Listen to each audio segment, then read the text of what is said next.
Olá pessoal, nós aqui de novo. Como comentei com vocês na outra aula, as nossas aulas serão divididas, né?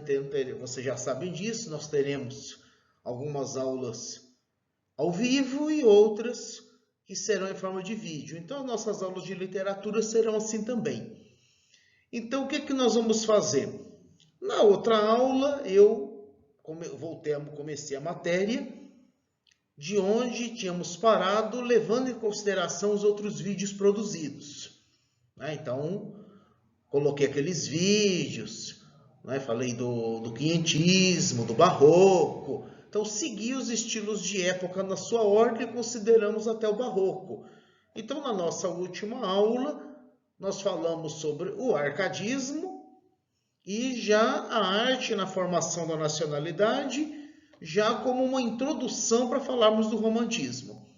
Bom, então neste vídeo, que é referente à nossa aula número 2 de literatura da semana, então eu vou comentar com vocês algumas questões do plural, desde o assunto da Renascença, desde o tema do assunto da Renascença, que foi assunto que nós vimos em sala de aula, de forma que vocês não ficam prejudicados em termos de conteúdo, porque nós estaremos abordando todo o nosso conteúdo, né? Então veja aí, na aula 9, nós falamos sobre o Renascimento, as características da época, né? O classicismo, todo aquele contexto da época.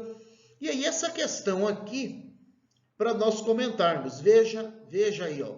Leia a definição de renascença. Então aqui, a definição. Qual a definição? Ato ou efeito de renascer, renascimento. Qualquer movimento caracterizado pela ideia de renovação, restauração, retorno. Pensem nessas palavras como palavras-chave para vocês entenderem o que é o renascimento. Visto que alguns de vocês que irão fazer o vestibular da Unicamp terão que ler um autor renascentista que é o Camões. Então, o Camões é da época do Renascimento. O que preconizava o Renascimento? Essa nova vida, essa nova existência, se eu pensar na definição pura e simples do dicionário. Então, essa pergunta avaliava a sua capacidade de análise do contexto histórico da época em que está inserida a arte, dentro da arte, a literatura.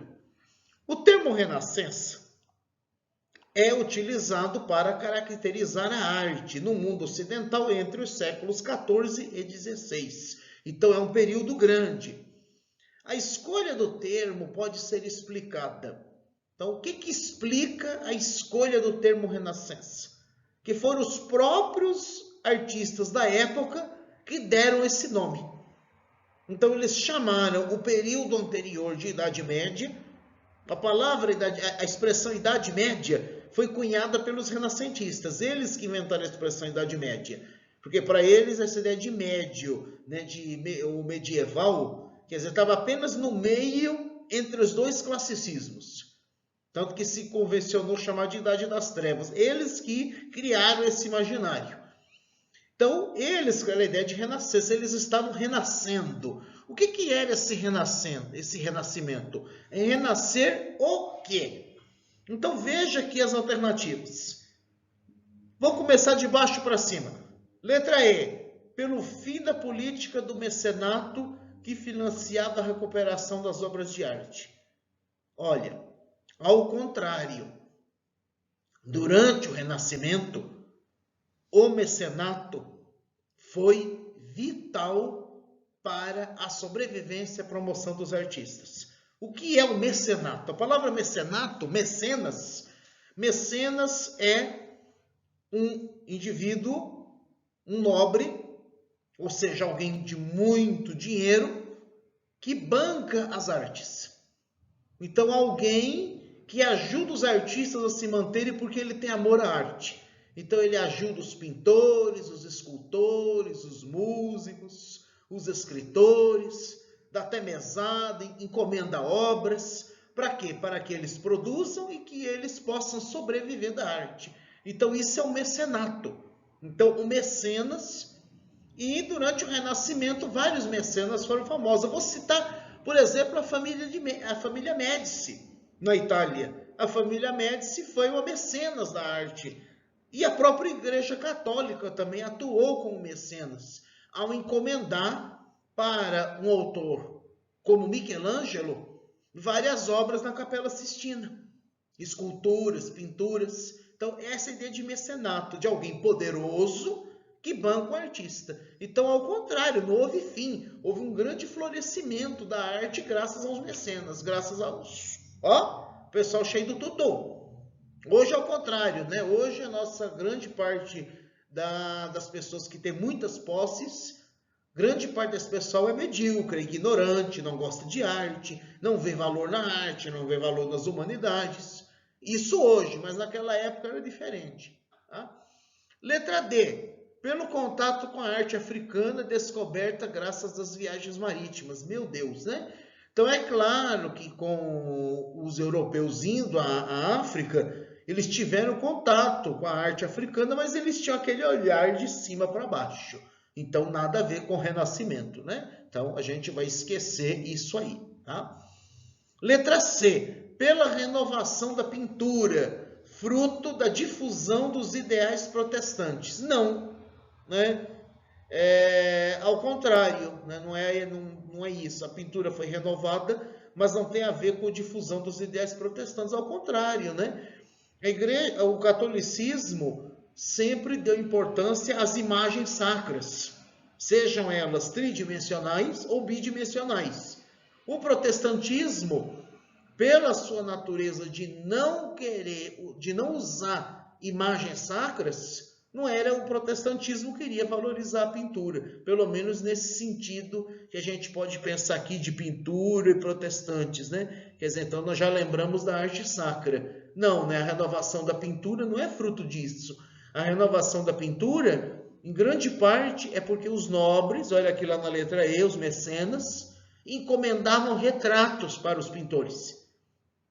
Lembre-se que não existia fotografia, né? Então era necessário que os pintores suprissem esse papel. Na B, revalorização de ideais estéticos vigentes na Antiguidade Clássica. Pronto, achamos a nossa alternativa. E a A, pelo fato da produção artística nascer nesse período, não, existiu muito antes, né? Ela renasceu, ela não nasceu aí, ela renasceu. O Camões, está aqui o soneto do Camões, não vou ler o soneto, vocês têm na apostila, então não é necessário que eu leia, se mudam-se os tempos, mudam-se as vontades. A pergunta sobre ele é: a temática da mudança das coisas atravessa a poesia ocidental. Então, essa temática da mudança das coisas, há vários temas que são frequentes na literatura. A busca pela felicidade, por exemplo, o amor, a irrealização do amor, o desencontro amoroso, a mudança do tempo, a velhice, a morte. Né? Então, são temas que vão ser atemporais, vão ser presentes na literatura. Aqui a pergunta é, dos versos abordados, que é o soneto do Camões, essa temática é abordada. Letra A, de forma crítica. Não há uma forma crítica. Né? Não há crítica. Na B, para fazer elogio da maturidade. Quem que vai querer elogiar a maturidade, né? Não é o caso também. Letra C, de forma crítica, já que o soneto afirma que as mudanças do mundo são superficiais. Não é isso também. Vamos esquecer isso. Na letra D, com pessimismo, já que o eu lírico registra mudanças que trazem consequências nefastas para ele, levando-o ao sofrimento. Achamos a nossa resposta, alternativa D. Tá? Não é irônico também, então, alternativa D. Vamos para o quinhentismo. Então, o Brasil foi descoberto, com todas as implicações que essa palavra tem. O Brasil foi descoberto no final do século XV, 1500, em pleno classicismo, portanto, né, em pleno renascimento. E aí o quinhentismo é esse período inicial do Brasil, do início da colonização, capitanias hereditárias. Então, assim, toda essa produção de crônicas, de textos de europeus falando sobre o Brasil. Não é uma literatura no sentido que nós pensamos de estética, embora tenha uma produção do padre José de Anchieta. Ele escreveu poesia, escreveu teatro, pensando na época, né? Não tem um grande valor literário, não. O que ele escreveu não tem um grande valor literário, mas tem um valor histórico, que é o primeiro a escrever no Brasil. Veja, então, sobre o padre José de Anchieta, todas as alternativas são corretas, exceto. O que eu quero dizer com a palavra exceto? Todas são corretas, menos uma. Qual que está errada aí? Foi o mais importante jesuíta em atividade no Brasil no século XVI. Sim, então não é essa. Porque diz exceto, quer dizer que é para marcar aquilo que está errado. E não é a A. Que a A está certa. A ideia está certa. B, foi o grande orador sacro da língua portuguesa com seus sermões barrocos. Pronto, achamos a nossa alternativa errada, é a letra B. Logo de cara aqui, né? Ele não é um orador, ele não é barroco, ele é anterior ao barroco. Estudou o tupi escrevendo uma cartilha sobre a gramática. Tá? Quer dizer, não é essa porque essa está certa. Escreveu tanto a literatura de caráter formativo como de caráter pedagógico. Sim, queria catequizar os índios, convertê-los ao catolicismo, porque eles não, precisavam de ser salvos. Letra E, suas peças apresentam sempre o duelo entre anjos e diabos. Sim, é isso aí. Quer dizer, é bem medieval, né? Tem essa herança medieval. Embora já estivesse em pleno Renascimento, fase de transição do Renascimento. Barroco, que é o período a seguir. No Brasil, quais são os nossos autores barrocos? Vocês se lembram? Gregório de Matos e Padre Vieira. Então você viu lá, Idade Média, teocentrismo, Renascimento, antropocentrismo, Barroco, homem em conflito, o homem contraditório, o homem que se vê nesse conflito entre a sua humanidade e a divindade. É um homem mal resolvido. É o período dos contrastes, contrastes violentos. Vamos ter duas características importantes da literatura desse período, o conceptismo e o cultismo. Vocês já viram, mas não custa relembrar, é claro. Então, o cultismo, o jogo de palavras, as palavras raras, preciosas, tá? Aquela linguagem rebuscada, isso é o cultismo. O conceptismo é a escrita literária de forma dissertativa, retórica, jogos de raciocínio. Então, enquanto no cultismo, eles estão ligados de certa maneira, mas no cultismo você tem simplesmente um jogo de palavras, no conceptismo um jogo de ideias. E aí um dos grandes autores do período é o Padre Vieira, autor dos Sermões, como vocês têm aqui esse trecho do Sermão do Bom Ladrão. Em seus sermões, o Padre Vieira abordava muitos aspectos da vida religiosa e social do seu tempo. No trecho transcrito, o religioso, A, trata do tema da heresia.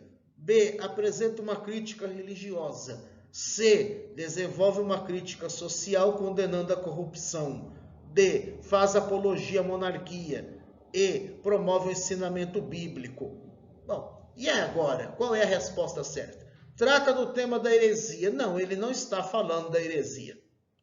Não está falando de heresia aqui.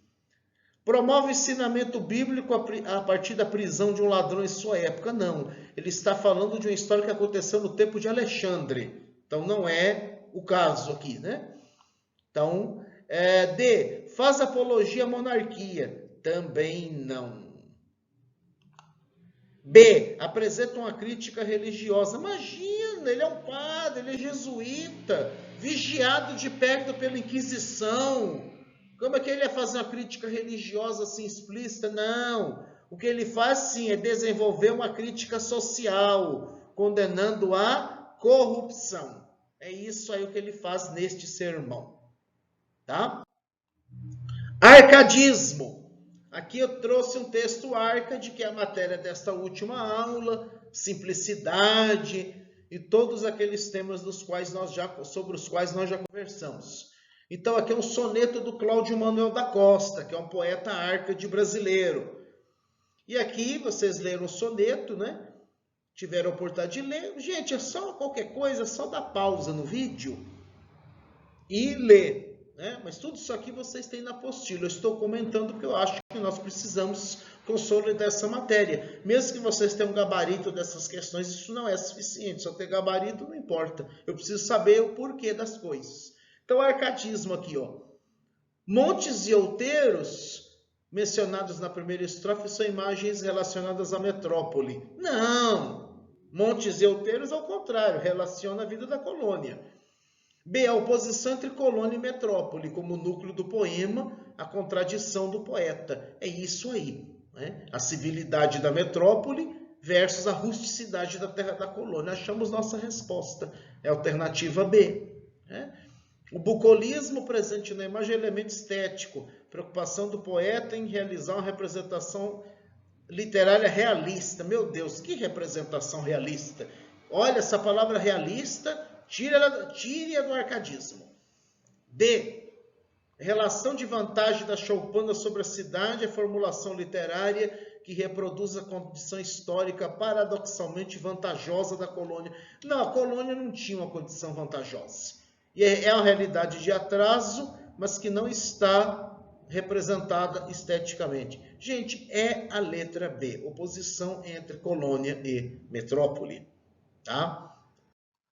Por último, já falando na arte e na formação da nacionalidade, aqui esse texto ele retoma a colonização do Brasil para falar do romantismo, vai ser, isso aqui é uma introdução, na verdade, ao romantismo. A crônica do português Pero de Magalhães Gândavo, ou Gandavo, como aparece em alguns textos. Então ele diz assim, que não existia F, L e R na língua dos índios. E ele fala isso como um defeito. Então isso demonstra o quê? Que os portugueses e os europeus de maneira geral olhavam para os outros povos de cima para baixo, como se eles fossem superiores. Quer dizer, eles não compreendiam os valores socioculturais indígenas nem dos outros. Aliás, quem são os outros? Então essa ideia de alteridade estava fora deles, né? Gente, é isso que eu tinha para falar para vocês nesse vídeo. Espero que ele seja útil para vocês. E nós vamos, na medida do possível, nesses vídeos, comentando questões do plural. E, oportunamente, também vou fazer alguns sobre os livros do vestibular. Um abraço para vocês e bons estudos.